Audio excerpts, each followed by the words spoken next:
የመጀመሪያው የፋይት ክለብ ሩል you do not talk about fight club ቢሆንም ዛሬ ስለ ፋይት ክለብ በደንብ እናወራለን ማለት ነው። ፋይት ክለብ በ1999 የተሰራ የሳይኮሎጂካል ድራማ አክሽን ትሬለር ዘውግ ያለው የዴቪድ ፊንቸር ፊልም ነው። በዋናነት ፊልሙ የሚተርከው አንድ በፊልሙ ላይ ስሙ ያልተገለጸ ገጸ ባህሪ በአንድ ተቋም ውስጥ ተቀጥሮ ይሰራልና ይሄም ሰው ደግሞ ህይወቱን የሚኖረው በጣም ካፒታሊስት በሆነ ዓለም ውስጥ ኑሮን ለማሸነፍ ወይም ደግሞ በህይወቱ ውስጥ ደስተኛ ያደርግኛል ብሎ የሚያስባቸውን እቃዎች ኮንሱም በማድረግ ሂደት ውስጥ ነው። ነገር ግን ይህ የህይወት ሳይክል ደግሞ በጣም አሰልችቶታል። ከዚህ ሳይክል ውስጥ ሰብሮ የሚወጣበት ጉልበት ወይም ደግሞ አቅማቶ እናገኘዋለን ማለት ነው እና የተለያዩ ቦታዎች ላይ ትራቭል ያደርጋል። ነገር ግን በዚህ መሃል ደግሞ ትክክለኛ የሆነ ወይም ደግሞ ኦተንቲክ የሆነ ሪሌሽንሽፕ ስለሌለው ወይም ደግሞ ስለ ነገሮች እንደ ሰው የሚሰማውም ስሜት ደግሞ ስለሌለ ስሜት እንዲሰማው የሚያደርገው ወይም ደግሞ ሰው እንደሆነ ሪማይንድ ሊያደርገው የሚችለውን አይነት ኮኔክሽን በጣም የሚፈልግ አይነት ሰው ሆኖ እንመለከተዋለን። እነዚህን ሪል የሆኑ ግንኙነቶችን ወይም ደግሞ ኮኔክሽኖችን ደግሞ ለመፍጠር ደግሞ መድኃኒት የሚሆን ነገር አላገኘም። በእንቅልፍ ማጣት ወይም በኢንሶሜኒያ በጣም የሚሰቃይ አይነት ካራክተር ነው። ወደ ሕክምናም ወደ ተለያዩ ቦታዎችን ቢሄድ ተፈጥሯዊ በሆነ መንገድ የእንቅልፍ ፓተሩን አስተካክሎ መተኛት የሚችልበትን መንገድ እንዲፈልግ ሪኮመንድ ይደረጋል። ከዛ ውጭ ግን ወደ ተለያዩ የግሩፕ ቴራፒ ስፍራዎች ላይ ይሄዳል። የካንሰር ሊሆን ይችላል ወይም ደግሞ የሞት ቀን የተቆረጠላቸው ሰዎች ጋር ወይም ቴራፒ ግሩፕ ውስጥ እየሄደ እውነተኛ የሆነ ግንኙነት ለመፍጠር ይሞክራል። ወይም ደግሞ ስሜቶቹን አውጥቶ ኤክስፕረስ ለማድረግ ሞርዛ እንደዚህ አይነት ቦታዎች ላይ ቨልነረብል ለመሆን ጥረት ሲያደርግ እናየዋለን ማለት ነው እና በጊዜ ሂደት ግን ኢሞሽናል የሆነ ወይም ደግሞ ሜንታሊ ደግሞ በጣም ቻሌንጅድ ሲሆን ሳይኮሎጂካሊም ደግሞ ብዙ አይነት እክሎች ሲገጥሙት እናያለን። ፌክ ያደረጋቸው ነገሮች ሲሰሩለት አንመለከትም ማለት ነው እና በዚህ ወቅት ደግሞ አልተር ኢጎ ወይም ደግሞ ዩንጊያን ሳይኮሎጂ ደግሞ ሻዶ ሰልፍ እየተባለ የሚጠራውን ይሄ ዋና ካራክተር ዲቨሎፕ እያደረገ ይሄዳል ማለት ነው እና በህይወቱ ደስተኛ አይደለም። አውጥቶ መግለጽ የሚፈልጋቸው ኢሞሽኖች አሉ ወይም ደግሞ በዚህ ዓለምም ደግሞ የሚኖርበትን አይነት ፐርፐዝም ደግሞ ያጣ አይነት ግለሰብ ሆኖ እናገኘዋለን ማለት ነው። ቀስ በቀስ በጊዜ ሂደት ውስጥ እንቅልፍም ካለማግኘቱ ጋር ወይም ደግሞ ሜንታሊም ደግሞ በጣም ቻሌንጅድ ከመሆኑ ጋር ተያይዞ ደግሞ ይሄ አልተር ኢጎ ወይም ደግሞ ሻዶ ሰልፍ የምንለውን ደግሞ ዲቨሎፕ እያደረገ ይመጣል። በእውነታውና ህልማዊ በምንለው ዓለም መካከል መደበላለቅ አይነት ነገሮች ሲፈጠሩ እንመለከታለን ማለት ነው። ፕሌን ላይ የተዋወቀው አንድ ታይለር የሚባል ገጸ ባህሪ አለ። ይሄ ደግሞ አልተር ኢጎ ሆኖ ፈንክሽን የሚያደርግለትን አይነት ፐርሶናሊቲ ነው። ነገር ግን ያው እስከ መጨረሻዎቹ ደቂቃዎች ድረስ ይሄ አልተር ኢጎ መሆኑን ወይም ደግሞ ሻዶ ሰልፍ መሆኑን አንደርስታንድ አናደርግም እና በዋናነት ይሄ ፊልም ክሪቲሳይዝ ከሚያደርጋቸው ነገሮች መካከል የመጀመሪያው ኮንሱመሪዝም ወይም ደግሞ የሸማችነትን ባህል ነው አንደኛው እና ይሄ ዋና ገጸ ባህሪ ህይወቱን ሙሉ ሲኖር አሶሴት ያደረጋቸው ነገሮች አሉ። ለምሳሌ በጣም ፈርኒቸሮችን ይወዳል። ፈርኒሽድ በሆነ አይነት ቤት ውስጥ ነው መኖር የሚፈልገው እና በተለያየ አይነት ማስታወቂያዎች ላይ የሚያያቸውን ቁሳቁሶች ለመግዛት ወይም ደግሞ በሚገዛቸው እቃዎች በኩል ሙሉ ሰው እንደሚሆን የሚሰማው አይነት ሰው ነው። በየቀኑ ወይም ደግሞ በየጊዜው መግዛት የሚፈልጋቸው ነገሮች አሉ ማለት ነው እና ታይለር ከተባለው ገጸ ባህሪ ጋር ወይም ደግሞ አልተር ኢጎ ከሆነው ገጸ ባህሪ ጋር ሲገናኝ የሚገልጥለት እውነታ አለ። ይሄ ታይለር የተባለው ገጸ ባህሪ ሞር ካፒታሊስት የሆነውን ዓለም ኮንሱመሪዝምን በጣም የሚያበረታታውን በጣም ፕሮሞሽን ያለበትን ዓለም የሚጻረር አይነት ካራክተር ሆኖ እናገኘዋለን ማለት ነው። ከሚናገራቸው ነገሮች መካከል የመጀመሪያው ፖይንት the things you own end up owning you ብሎ ይነግረዋል ማለት ነው እና አንዳንድ ጊዜ በምንኖርበት ዓለም ውስጥ ቁሶች ያስፈልጉናል ለመገልገል የተለያዩ ነገሮችን ለማሟላት እንገደዳለን። ስራ የምንሰራው ህይወታችንን ደስተኛ ያደርጉናል ብለን የምናስባቸውን የተለያዩ ማቴሪያሎች ለመግዛት እንገደዳለን። ቤታችንን ሙሉ ለማድረግ እንጥራለን። ነገር ግን አንዳንድ ነገሮች ደግሞ ከተሰሩበት ዓላማዊ ወይም ደግሞ ከሚያስፈልጉበት ፐርፐዝ ባሻገር ደግሞ የሶሻል ስታተስ ማሳያ ሆነው ብቅ ሊሉ ይችላሉ ማለት ነው። ለምሳሌ አንድ ሰው ሶፋ ያስፈልገኛል ብሎ ሊያስብ ይችላል፣ ሶፋ ሊገዛ ይችላል። ቴሌቪዥን ያስፈልገኛል ብሎ ሊያስብ ይችላል፣ ቴሌቪዥን ይገዛል። የተለያዩ አይነት የሳሎንም ሊሆን ይችላል ወይም ደግሞ የኪችን እቃዎችን ያሟላል ማለት ነው እና ከጊዜያት በኋላ ግን የተለያዩ አይነት የጥራት ደረጃ ያላቸው ኤስቴቲክ ቫልዩዋቸው በጣም ከፍተኛ የሆኑ እቃዎች ደግሞ ይመጣሉ ማለት ነው። የተለያዩ ኮርፖሬቶችም ሊሆኑ ይችላሉ ወይም ደግሞ የንግድ ተቋማት አዲስ እቃ ኢንቨንት ባደረጉ ቁጥር ያንን እቃ ደግሞ እኛ ኮንሱም እንድናደርግ እንድንገዛቸው ደግሞ ፕሮሞሽንን ተጠቅመው የተለያዩ መንገዶችን ተጠቅመው ኮንቪንስ ያደርጉናል ማለት ነው። በጣም ሌተስት የሆኑ ስልኮችን ለመግዛት እንገደዳለን። ልብስም ደግሞ ገላን ከመሸፈኛ ባሻገር ደግሞ የኤስቴቲክ የሶሻል ስታተስ መገለጫዎች ደግሞ የሆኑ ደግሞ ስለሚመጡ ደግሞ በጣም ከሚያስፈልገን በላይ ብዙ አይነት የሚያከማች ብዙ አይነት የሚያግበሰብስ እንሆናለን ማለት ነው። ሶ በጊዜያትም ሂደትም ውስጥ ደግሞ እቃዎች እኛን ከማገልገልና እኛን ሰርቭ ከማድረግ ባሻገር ደግሞ እኛ እቃዎቹን ሰርቭ ለማድረግ ወይም ደግሞ የሆነ እቃ ቢጎል ወይም ደግሞ የገዛነው እቃ ብዙ የለፋንበት ነገር በጣም ለረጅም ጊዜ የተጠቀምነው ነገር ከእጃችን ቢጠፋና ብናጣው ደግሞ ኢቨን ሜንታሊም ደግሞ ልንጎዳ የምንችልበት አይነት ነገር ሊፈጠር ይችላል። ኢሞሽናሊም በጣም ልናዝን እንችላለን፣ ዲፕረስድ ልንሆን እንችላለን ማለት ነው እና በተለይም ደግሞ እንደ አንድ ማሳያ ደግሞ ከስልኮቻችን ጋር ያለን ሪሌሽንሽፕ ደግሞ ከቀን ወደ ቀን ጤናማ ከሚባለው ባለፈ በጣም አሶሴት እናደርጋለን። ስልኮቻችን ሲወድቁ ልባችን ከሰውነታችን ውስጥ የወደቀ ያህል በጣም እንደነግጣለን። ስልኮቻችንን በጣም ብዙ አይነት ፋይል፣ ብዙ አይነት ሚሞሪ፣ ብዙ አይነት ነገሮችን ምናምን እዛ ላይ ስቶር ስለምናደርግባቸው ብዙ ነገሮችን ስናጣ ወይም ደግሞ አሁን ላይ ደግሞ ሞር ህይወታችን በአንድ ስልካችን ላይ ብቻ ያለ ነገርና የተንጠለጠለ ነገር እየሆነ ስለመጣ እሱን ሉዝ ማድረግ ሞር ህይወታችንን ከማጣት ጋር ወይም ደግሞ ህይወታችንን የማናጋት ኃይል ያለው ነገር ስለሚሆን በጣም እንጎዳለን ማለት ነው። አንደኛው እውነት የገለጸለት ወይም ደግሞ ከተናገራቸው ነገሮች መካከል በህይወት ኦን የምታደርጋቸው ነገሮች ወይም ደግሞ የኔ ናቸው ብለህ የምትጠራቸው ቁሶች ነገ ከነገ ወዲያ ላይ እነሱ አንተን ኦን ማድረግ ይጀምራሉ፣ አንተን ባሪያ ማድረግ ይጀምራሉ ብሎ ይገልጥለታል ማለት ነው። ታይለር ከሚቃወማቸው ነገሮች መካከል የኮንሱመሪዝምን ባህል ወይም ደግሞ የሸማችነትን ባህል ይጻረራል ማለት ነው። ይሄ ፊልም የተሰራው ሞር ጋዜጣ ወይም ደግሞ የተለያዩ የቲቪ ማስታወቂያዎች በነበሩበት አይነት ዘመን ስለሆነ ሞር አሁን ያለውን ዘመን ደግሞ በተሻለ መንገድ ፕሪዲክት የሚያደርግ አይነት ፊልም ሆኖ እናገኘዋለን። በተለይም ደግሞ ኢንተርኔት ያለበት ዘመን ነው። የሶሻል ሚዲያ መተግበሪያዎች በጣም የተስፋፉበት ብዙ አይነት አፕሊኬሽኖች ያሉበት ዘመን ነው።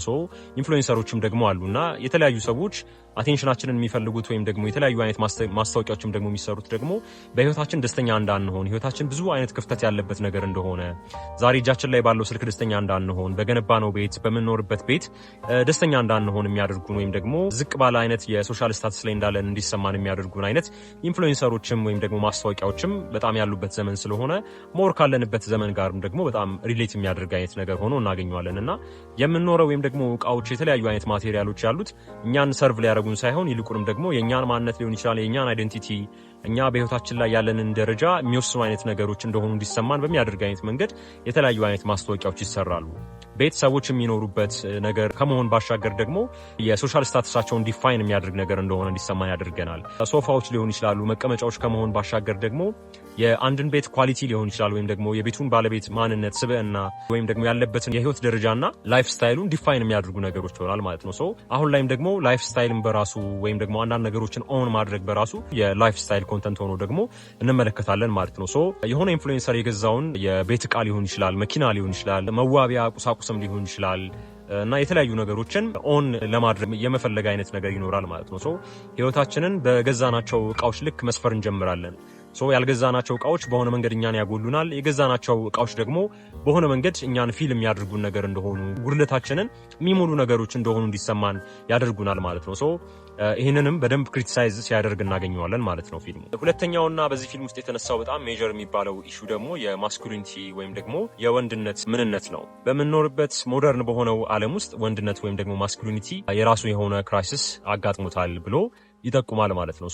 ለዚህም ደግሞ ምክንያት ከሆኑ ነገሮች መካከል ያው የመጀመሪያው ነገር የኮንሱመሪዝምን ባህል ወይም ደግሞ የክሬዲት ካርዶች መምጣት እና ሰዎች ሞር ህይወታቸው ከባንክ ጋር ከእዳ ጋር ወይም ከሚገዟቸው ነገሮች ጋር እና ድሪም ከሚያደርጓቸው ነገሮች ጋር የሚያያዝ ነገር እየሆነ ስለመጣ በህይወታቸው ውስጥ ማሟላት ላለባቸው ነገር መስራት የማይፈልጉትን ስራ ለመስራት ይገደዳሉ። የተለያዩ ኮርፖሬቶች ውስጥ ለመስራት ለመቀጠር ወይም ደግሞ በህይወታቸው ድሪም በማያደርጉበት ቦታ ላይ ወይም ደግሞ ፈጽሞ መገኘት በማይፈልጉበት ቦታ ላይም ተቀጥረው ለመስራት ይገደዳሉ ማለት ነው። በጊዜያት ሂደትም ውስጥ ደግሞ የተለያዩ ተቋማት የሰውን ልጅ ሰውነት ወይም ደግሞ ስሜቱን ሊሆን ይችላል፣ ፍላጎትን ሊሆን ይችላል፣ ወንድነቱን፣ ፓሽኑን ሊሆን ይችላል ወይም ደግሞ የተለያየ ሰዋዊ ገጽታዎቹን ዲና የሚያደርግ ወይም ደግሞ ከጊዜ ወደ ጊዜ ደግሞ የሚሰልባ አይነት ስርዓቱም ውስጥ ወይም ደግሞ ሲስተም ውስጥ ይገባል ማለት ነው። ሰዎች የማይፈልጉትን አይነት ፐርሰን እንዲሆኑ ወይም ደግሞ እንደ ማሽን ፈንክሽን እንዲያደርጉ ኢቭን ፐርፐዝ የሌላቸውን ስራ ወይም ደግሞ ምንም አይነት ትርጉም የማይሰጡ ስራዎችን የሰው ህይወትንም የማይቀይሩ የሚሰራውንም ሰው ህይወት ደግሞ የማያሻሽሉ አይነት የስራ ቦታዎች ላይ ወንዶችም ሊሆን ይችላል ወይም ደግሞ የተለያዩ ሰዎች ለመስራት ይገደዳሉ ማለት ነው። ከቤትም ሆኖ መስራት የሚችሉትን ስራ ጠዋት 2 ሰዓት ተኩል ገብተው ማታ 11 ሰዓትም ሊሆን ይችላል 12 ሰዓትም ሊሆን ይችላል እስከ ምሽትም ድረስ ደግሞ በተቀጠሩበት ስፍራ ላይ ወንበር ላይ ተቀምጠው ትርጉም የሌለውን ስራ እየሰሩ ለመዋል የወር ደመወዛቸውን ለመጠበቅ ይገደዳሉ ማለት ነው። በዚህ ፊልም ውስጥ ደግሞ የምናየው የምናየው ዋና ገጸ ባህሪ ደግሞ እንዲሁ ለሱ በጣም ትርጉም የማይሰጠው አይነት ስራ ውስጥ ነው የሚሰራው። ሰው በጊዜያት ሂደትም ውስጥ ደግሞ ሰዋዊ ስሜቱን አጥቷል። የህይወት ትርጉሙን ኤክስቴንሻል የሆነ ክራይሲስም ውስጥ ደግሞ ገብቷል።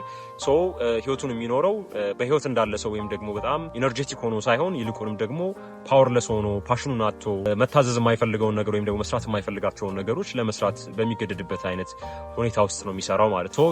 የወንድነት ሚኒንግ ወይም ደግሞ የወንድነት ትርጓሜ ሊሆን ይችላል። ወይም ደግሞ አንድን ወንድ የሚያደርገው ነገር ምንድን ነው? ስሜቱን ኤክስፕሎር ማድረግ አለበት ወይ? ፓሽኑ ሊሆን ይችላል። ወይም ደግሞ አደገኛ መሆን ይጠበቅበታል ወይ? አድቬንቸረስ መሆን አለበት ወይ የሚለውን ነገር እነዚህ ነገሮች ኤክስፕሎር እንድናደርግ ያደርገናል ማለት ነው። አሁን ያለው ዓለም ደግሞ በሆነ መንገድ ወንዶችን ወንድነታቸውን ኤክስፕረስ እንዳያደርጉ ከነሱ የሚጠበቀውን ኃላፊነት ሊሆን ይችላል፣ ቆራጥነት ሊሆን ይችላል፣ ወይም ደግሞ ለድሪማቸው በህይወት ያሳካዋል ማለት ለሚፈልጉትም ነገር ሊሆን ይችላል እንዳይቆሙ የሚያደርግ አይነት ስርዓትና ሲስተም እየተዘረጋ እንዳለ ይጠቁማል ማለት ነው። ታይለር የተባለው አልተር ኢጎ ደግሞ በእነዚህ ጉዳይ ላይ የሚያምጽ አካል ሆኖ እናገኘዋለን ማለት ነው። ፋይት ክለብን ለመመስረት ካነሳሱ ነገሮች መካከል ምንድነው? ወንዶች ስሜታቸውን ኤክስፕረስ ማድረግ እንዳይችሉ ወይም ደግሞ ማስኩሊን የሆነውን ሳይዳቸውን ኤክሰርሳይዝ እንዳያደርጉ በሚያግዳቸው ዓለም ውስጥ ስለሆነ ያሉት ያንን አንኮንሽስ በሆነ ማይንዳቸው ውስጥ ያለውን ዲዛይር ሊሆን ይችላል፣ ፍላጎት፣ ድሪማቸውን ወይም ደግሞ የጨቆኑትን ማንነታቸውን አውጥተው ኤክስፕረስ የሚያደርጉበት አይነት ፕላትፎርም ያስፈልጋቸዋል የሚል አይነት ሀሳብ ያለው ነው። ወንዶች በድብቅ አንደርግራውንድ በተቋቋመ ክለብ ስር ፋይት ክለብ ውስጥ ፋይት እንዲያደርጉ፣ ቦክሲንግን ኤክሰርሳይዝ እንዲያደርጉ ወይም ደግሞ አንገራቸውን፣ ቁጣቸውን ኤክሰርሳይዝ እንዲያደርጉ ድል ይፈጠርላቸዋል ማለት ነው። ብዙዎቹ ፐርፐዝ ያጡ ወንዶች ያንን በውስጣቸው የታመቀውን እኔነታቸውን ኤክሰርሳይዝ የሚያደርጉበት አይነት ፕላትፎርም ሆኖ እናገኘዋለን ማለት ነው። ሌላው ፋይት ክለብ የተመሰረተው አንደርግራውንድ ውስጥ መሆኑ ደግሞ ሞር ሳይኮሎጂካሊ ከሚያመለክተው ነገር መካከል በውስጣችን ያልተቀበልናቸው ወይም ደግሞ ወደ ላይት ወደ ብርሃን ያላመጣናቸውን አንኮንሽስ ማይንድ ውስጥ ያሉትን ነገሮች ይወክላል ማለት ነው። ዲዛይራችንን ሊሆን ይችላል ወይም ደግሞ በምንኖርበት ማህበረሰብ ውስጥ ተቀባይነት የሌላቸው ጠባዮች ናቸው ብለን ባሰብናቸው ልክ ራሳችንን ሞልድ ልናደርግ እንችላለን። አንዳንድ ነገሮቻችን የኛ አካል ሆነው ሳለ ወይም የኛ ባህሪ፣ የኛ ጠባይ፣ የኛ ዝንባሪ ሆኖ ሳለ ነገር ግን እነዛን ነገሮች አውጥተን ኤክስፕረስ ብናደርግ በሰዎች ዘንድ ጀጅመንት ሊኖር ይችላል። ጀጅ ላለመደረግ፣ ላለመገለል ወይም ደግሞ የተለያዩ አይነት ቅጣቶችን ላለማስተናገድ ደግሞ እነዛን ነገሮች እንደብቃቸዋለን ወይም ደግሞ አውጥተን አናሳይም ማለት ነው። እስከ ጊዜው ድረስ አውጥተን ያላሳየናቸው ነገሮች አይጠፉም። ጀስት በውስጣችን ፍላጎታችንን ሊሆን ይችላል ወይም ደግሞ ዳርክ የሆኑ ታውቶቻችንን የሚያውቅ የአእምሯችን ደግሞ ክፍል ደግሞ አለ። እነዛ ነገሮች ሁሉ የጨቆናቸውና ሰፕረስ ያደረግናቸው ነገሮች በጠቅላላ በሆነ መንገድ ይቀመጣሉ ማለት ነው እና እነዛን ነገሮች ይወክላል አንደርግራውንድ ውስጥ መካሄዱ እና የተለያዩ ወንዶችም ደግሞ እዛ ውስጥ መገኘታቸው ደግሞ ዲስከቨር ያልተደረገውን ወይም ደግሞ ኤክስፕሎር ያልተደረገውን አይነት ማንነትና አይደንቲቲ ሪፕሬዘንት ያደርጋል ማለት ነው እና ይሄ ፋይት ክለብ ደግሞ በዓለም ዙሪያ ላይ ፐርፐዝ ያጡ ወንድነታቸውን ኤክሰርሳይዝ እንዳያደርጉ ስሜታቸው ሊሆን ይችላል ወይም ደግሞ የህይወት ፐርፐዛቸውን ኤክስፕሎር እንዳያደርጉ ላገዳቸው ዲስኮኔክትድ ለሆኑ ወንዶች ሁሉ ኮኔክት የሚያደርጉበት ኢሞሽናል ያላቸውን ስሜት ወንድነታቸውን አውጥተው ኤክስፕረስ የሚያደርጉበትን አይነት ፕላትፎርም ይፈጥርላቸዋል ማለት ነው። ብዙዎቻችን እንደ ግለሰብ ከዋና አይደንቲቲያችን ወይም ደግሞ ከዋና ማንነታችን ባሻገር ሻዶ ሰልፍ ይኖረናል። ያም ማለት ነው በህይወታችን መሆን የምንፈልገውን አይነት ግለሰብ እንዳንሆን፣ በዕለት ተዕለት የሚሰማንን አይነት ስሜት ኦነስትሊ እንዳንናገር ወይም ደግሞ መስራት የምንፈልገውን ነገር በህይወታችን ያቀድናቸውን ነገሮች እናደርገዋለን ብለን የምናስበውን ነገር እንዳናደርግ የምንኖርበት ዓለም ፉሊ ራሳችንን ኤክስፕረስ እንዳናደርግ በብዙ አይነት መንገድ እንቅፋቶችን ወይም ደግሞ ፈተናዎችን ሊያስቀምጥ ይችላል ማለት ነው። በዚህም ሂደቱም ውስጥ ደግሞ ከራሳችን የምናጎርላቸው ብዙ አይነት ነገሮች ይኖራሉ። መናገር ኖሮብን ያልተናገርናቸው ነገሮች ይኖራሉ። ማድረግ ፈልገን ያላደረግናቸው ነገሮች ይኖራሉ። ፕላስ ደግሞ በውስጣችን እኛ ነን ብለን የምናስበው ነገርና በሰዎች ፊት ዲስፕሌይ ያደረግነው ማንነት መሀል ደግሞ ይለያያል ማለት ነው። ሰርፕረስ ያደረግናቸው ወይም ደግሞ የጨቆናቸው የማንነት ክፍሎቻችን በአንኮንሽስ ማይንድ ውስጥ እነዛ ነገሮች ይቀመጣሉ ማለት ነው። በጊዜያት ሂደትም ውስጥ ግን ዲኔይ ያደረግነው ማንነት ለምሳሌ ቁጡ መሆን ፈልገን ወይም ደግሞ ማንወደውን አለቃችንን ወይም ደግሞ በጣም ሚስትሪት የሚያደርገንን አለቃ መናገር እየፈለግን ያልተናገርነው ነገር ሊኖር ይችላል። ወይም ደግሞ በህይወታችን ሄደን ማናገር ወይም አፕሮች ማድረግ የምንፈልጋትን በሩቁ የወደድናትን ሴት እንዳናናግራት ያለን ፐርሰናሊቲ በብዙ አይነት መንገድ ሊያግደን ይችላል። በውስጣችን ግን ክሬት ያደረግነው አይደንቲቲ ይኖራል። በጣም ደፋር የሆነ በጣም ማራኪ የሆነ አይነት ፐርሰናሊቲ ያለው እናም በተለያየ መንገድ እየጨቆነውና ወደ ብርሃን እንዲመጣ ወይም ሰዎች እንዲያዩት ያልፈለግነው የማንነታችን ሳይድ ደግሞ ሜንታሊ በጣም ቻሌንጅድ በምንሆንበት ሰዓት ላይ ያ ማንነታችን ገዝፎ ቢወጣ ወይም ደግሞ እኛም ቢቆጣጠረን ምን አይነት ህይወት ሊኖረን ይችላል የሚለውን ነገር ይሄ ፊልም ኤክስፕሎር ለማድረግ ይሞክራል ማለት ነው። እና እንደ ግለሰብ በመኖርበት ዓለም ውስጥ ደግሞ ያላሳካናቸውን ወይም ደግሞ ከራሳችን ማንነት ያልተቀበልናቸውን ክፍሎች መቀበል እንዳለብን በጊዜ እድሉ እያለን ወይም ደግሞ ኮንሸስ ሆነን ፍላጎቶቻችንን ምርጫዎቻችንን መዝነን መቀበል የምንችላቸውን ወይም ኤክሰርሳይዝ ማድረግ የምንችላቸውን ነገሮች እንድንለማመድ እድሉን እንድናገኝ ወይም ደግሞ ከራሳችን ጋር ቁጭ ብለን ፌስ ያላደረግነውን ማንነት ወይም ደግሞ እያንዳንዱ ሰው በኢቪል ሳይድ ሊኖረው ይችላል። ያልተጋፈጠው ወይም ደግሞ ለሰዎች አውጥቶ ያላሳየው ያልተናገረው ነገር ሊኖር ይችላል። የጨቆናቸው ነገሮች ያልተናገርናቸው ያልተቀበልናቸው ወደ ብርሃን እንዲወጡ በሰው ዘንድ እንዲታዩ ያላደረግናቸው ማንነቶች ራሳቸው ፈንቅለው ከመምጣታቸውና ህይወታችንን ዶሚኔት ከማድረጋቸው በፊት ወይም ደግሞ እንደ ግለሰብ ደግሞ ማሳካት የምንፈልገውን ነገር መሆን የምንፈልገውን ነገር ሳንሆን አልፈን ከምንጸጸት ይልቅ ምክንያቱም ኦልሬዲ በውስጣችን ያለው ማንነት ሌላኛው ማንነታችን ያውቃል ምን መሆን እንደምንፈልግ ያልተናገርናቸውን ነገሮች ማድረግ የምንፈልጋቸውን ነገሮች ሆነን ማለፍ የምንፈልጋቸውን ነገሮች ሁሉ በውስጣችን የደበቅነው አውጥተን ያልተናገርነው ማንነት ይቀመጣል ማለት ነው። ከነዚህ ነገሮች ጋር እርቅ ማድረግ እንዳለብን ህይወታችንን ደግሞ መልሰን መመልከትና መቃኘት እንዳለብን ይሄ ፊልም በተለያየ መንገድ ሊነግረን ይሞክራል ማለት ነው። በአጠቃላይ ፋይት ክለብ በጣም ብዙ የሚያነጋግር ፊሎሶፊካሊም ሊሆን ይችላል ሳይኮሎጂካሊም ብዙ አይነት ሂድን የሆኑ ቶፒኮች ያሉበት አይነት ፊልም ነው። ይህን ፊልም ያያችሁት ሰዎች በጣም ከምትወዷቸው ፊልሞች መካከል በተቀዳሚነት የምትጠቅሱት ፊልም እንደሆነ በጣም እርግጠኛ ነኝ። እስከዛሬ ደግሞ ያላያችሁት ሰዎች ደግሞ ካላችሁ ደግሞ ሲኒማ ምን ያህል በጣም ፓወርፉል የሆነ ቱል እንደሆነ ሳይኮሎጂካሊም ሊሆን ይችላል ወይም ደግሞ ፊሎሶፊካሊ በጣም ብዙ የሚያነጋግሩ አይነት ኮንሰፕቶች ያሉት አይነት ፊልም ስለሆነ እንድታዩ ተጋብዛችኋለሁ። ይህንን ኮንተንት ከወደዳችሁት እና በጣም ኢንተረስቲንግ ሆኖ ካገኛችሁት ሰብስክራይብ ማድረጋችሁን አትርሱ። ቪዲዮንም ላይክ አድርጉት። በተጨማሪም ደግሞ ሪቪው እንዳደርግላችሁ የምትፈልጉት ፊልም ካለ ደግሞ ኮመንት ላይ ልታስቀምጡልኝ ትችላላችሁ። ይመቻችሁ።